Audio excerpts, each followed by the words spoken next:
Hey, it's Bob, and instead of being in one of my comic characters modes, I'm just chit-chatting a little bit about what's on my mind today.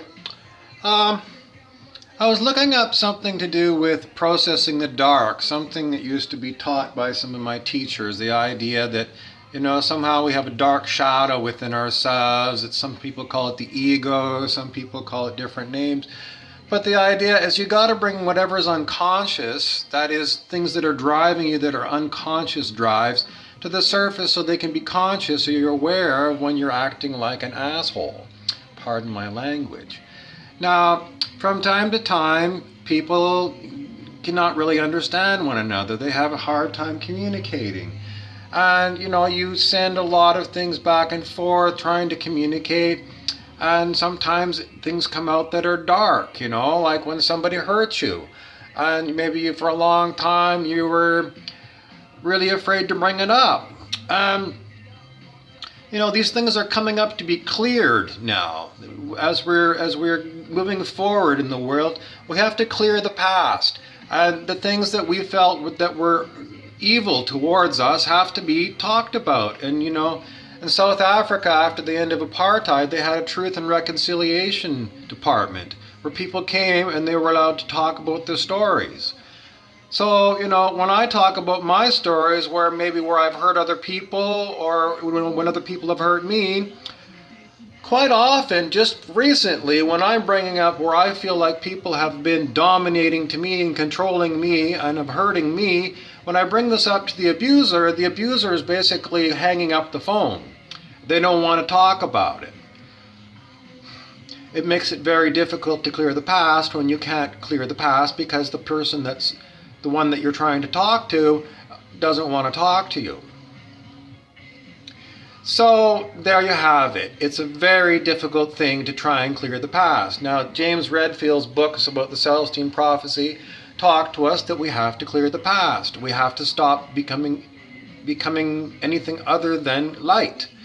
So you have to stop being an energy vampire. You have to stop predatory behavior on other people.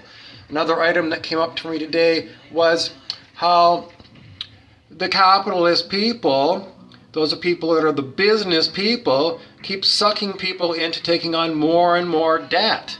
Whether it's houses and cars and consumer goods and vacations, they just keep telling you, you can afford it, go ahead, easy payments. And the debt keeps building and building and building, and then you have to pay the bill. So instead of working 4 hours a day or 8 hours a day, you're working 16 hours a day, and you're working on your weekends. You're working and working and working because somebody predated on you and sold you all this shit that you don't need. I have to call it bullshit, and it's called odious debt. And if there's odious debt out there, it has to get canceled. Well, our society really isn't there yet. I don't know how many times you might find odious debt cancellation. You have to go back to the Bible. It was called the time of Jubilee. The ancient Israelites, pardon my, I can't, anyway, Jubilee means canceling of debt. I don't see any politicians talking about canceling debt. All I hear is Kathleen Wynne, oh, look at all the goodies I'm going to give you if you vote for me. And I'm looking at it and I'm saying, Kathleen, you've been borrowing from the banksters to give us all this stuff. Now, we need another economic system. I don't see anybody coming up with anything new. It's the rehash of the same old crap time and time again. So there's my rant. I don't even think the Rhino Party is an option. Frankly, we're looking for a miracle here. And, I'm a wizard. I'm working on a miracle.